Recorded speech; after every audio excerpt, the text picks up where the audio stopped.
আসসালামু আলাইকুম। শুভ সকাল। সবাইকে স্বাগত জানাচ্ছি আমার দেশ লিড নিউজে। সঙ্গে আছি আমি মাহবুবুর রহমান। আমাদের আজকে লিড নিউজের শিরোনাম ফ্যাসিবাদ দোসরদের বিরুদ্ধে অ্যাকশন। লিখেছেন জাহিদুল ইসলাম। চলুন দর্শক, আজকে লিড নিউজের বিস্তারিত জেনে নেওয়া যাক। দায়িত্ব গ্রহণের পর থেকেই প্রধানমন্ত্রী তারেক রহমান স্পষ্ট করে বলে আসছেন, জুলাই গণঅভ্যুত্থান কেবল একটি রাজনৈতিক পরিবর্তনের ঘটনা নয়, এটি রাষ্ট্র পুনর্গঠনেরও অঙ্গীকার। জনগণের প্রত্যক্ষ ভোটে নির্বাচিত সরকারের প্রধান দায়িত্ব রাষ্ট্রীয় প্রতিষ্ঠানকে রাজনৈতিক প্রভাব মুক্ত করা, জবাবদিহিমূলক প্রশাসন গড়ে তোলা, গণতান্ত্রিক প্রতিষ্ঠানকে শক্তিশালী করা এবং জুলাই গণঅভ্যুত্থানের আকাঙ্ক্ষাকে বাস্তবে রূপ দেওয়া। সেই লক্ষ্য বাস্তবায়নের অংশ হিসেবে গত কয়েক মাসে প্রশাসন, আইন শৃঙ্খলা বাহিনী সহ রাষ্ট্রীয় বিভিন্ন প্রতিষ্ঠানে ধারাবাহিক শুদ্ধি ও সংস্কার কার্যক্রম শুরু করেছে সরকার। সরকারের সংশ্লিষ্ট সূত্রগুলো জানিয়েছে, প্রশাসনিক সংস্কার, আইন শৃঙ্খলা বাহিনীর পুনর্বিন্যাস, রাষ্ট্রীয় প্রতিষ্ঠানে জবাবদিহি নিশ্চিতকরণ এবং অতীতের বিতর্কিত ভূমিকা পালনকারী কর্মকর্তাদের বিরুদ্ধে ব্যবস্থা নেওয়ার মাধ্যমে একটি নিরপেক্ষ ও গণতান্ত্রিক রাষ্ট্র ব্যবস্থা প্রতিষ্ঠার উদ্যোগ বাস্তবায়ন করা হচ্ছে।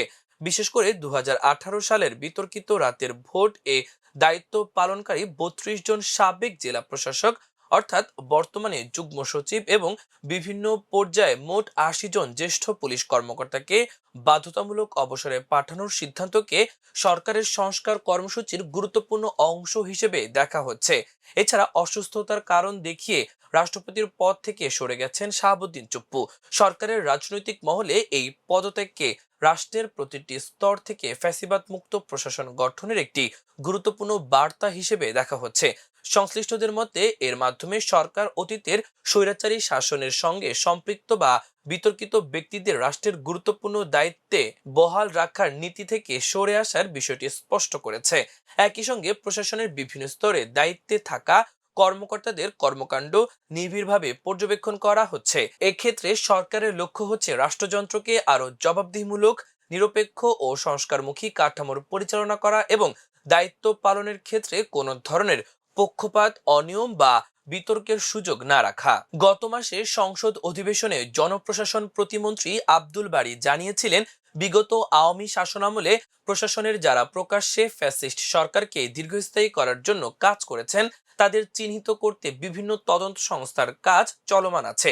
পরে তাদের ব্যাপারে ব্যবস্থা নেওয়ার পরিকল্পনা সরকারের আছে। সে সময় জনপ্রশাসন প্রতিমন্ত্রী জানান, দেশের সরকারি চাকরিতে বর্তমানে ১৪,৬৪,৩৫০ জন কর্মকর্তা কর্মচারী রয়েছেন।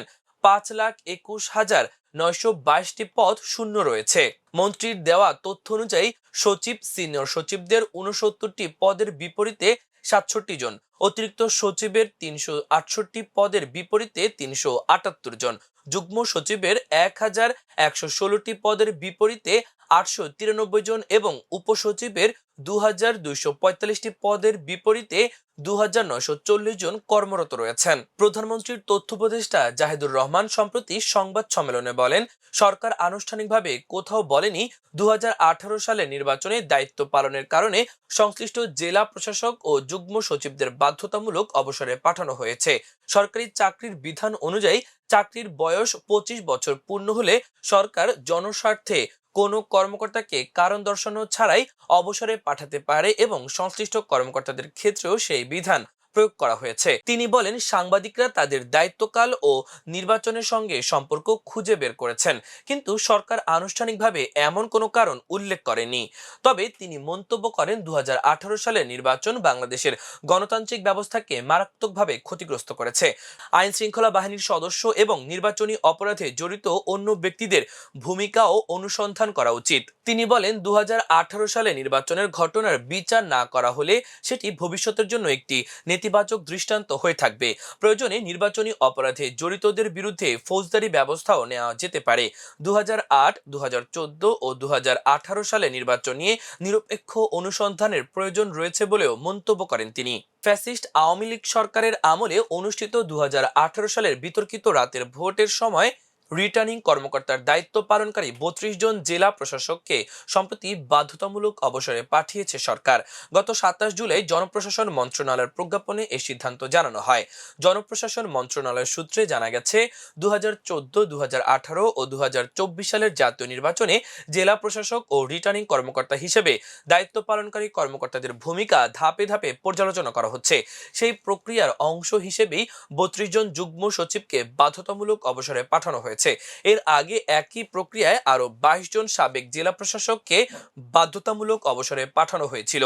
এদিকে ২০২৪ সালের জুলাই আগস্টের ছাত্র জনতার অভ্যুত্থান দমনে মাঠ পর্যায়ে আইন শৃঙ্খলা বাহিনীকে গুলি চালানোর নির্দেশ দেওয়ায় বিতর্কিত নির্বাহী ম্যাজিস্ট্রেটদের ভূমিকাও পর্যালোচনা করা হচ্ছে।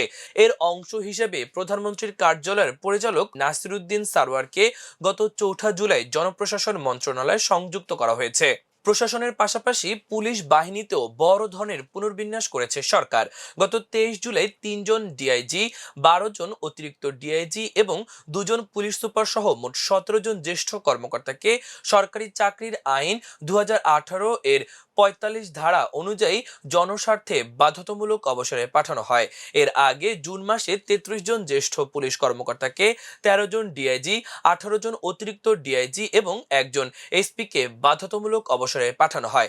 এছাড়া গত ৩রা মে ১৭ জন এবং ২২ এপ্রিল ১১ জন ডিআইজি ও ২ জন অতিরিক্ত ডিআইজিকেও একই আইনের আওতায় অবসরে পাঠানো হয়েছিল।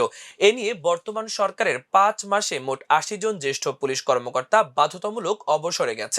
সরকারের ভাষ্য অনুযায়ী আইন শৃঙ্খলা বাহিনীকে আরো পেশাদার, নিরপেক্ষ ও জনগণমুখী করতে এই সিদ্ধান্ত নেওয়া হয়েছে। রাষ্ট্রীয় চাকরিতে রাজনৈতিক আনুগত্য নয়, দক্ষতা, পেশাদারত্ব ও দায়িত্বশীলতাই হবে মূল্যায়নের প্রধান মানদণ্ড। গত ১৬ জুলাই ৪.৫ দশক আগে চট্টগ্রাম সার্কিট হাউসে রাষ্ট্রপতি জিয়াউর রহমানকে হত্যার ঘটনায় জড়িত থাকার অভিযোগে সাবেক সেনা কর্মকর্তা মোহাম্মদ মোজাফফর হোসেনকে গ্রেপ্তার করে গোয়েন্দা পুলিশ। হত্যাকাণ্ডের সময় তিনি সেনাবাহিনীর মেজর ছিলেন। ঘটনার পর তিনি পালিয়ে যান এবং তাকে ধরিয়ে দিতে সে সময় পুরস্কারও ঘোষণা করা হয়েছিল। অন্যদিকে বিএনপি নেতা ইলিয়াস আলীকে গুমের ঘটনায় গত ২৮ জুলাই বিমান বাহিনীর উইং কমান্ডার সাইফুর রহমানকে হেফাজতে নেয় বিমান বাহিনী। এর আগে ২১ জুন আন্তর্জাতিক অপরাধ ট্রাইব্যুনালে শতাধিক গুম খুনের মামলায় সেনাবাহিনীরও ওয়ারেন্ট অফিসার ইমরুল কায়েসের জবানবন্দিতে ইলিয়াস আলীর গুম ও হত্যার ঘটনায় ওই কর্মকর্তার সম্পৃক্ততার বিষয়টি উঠে আসে।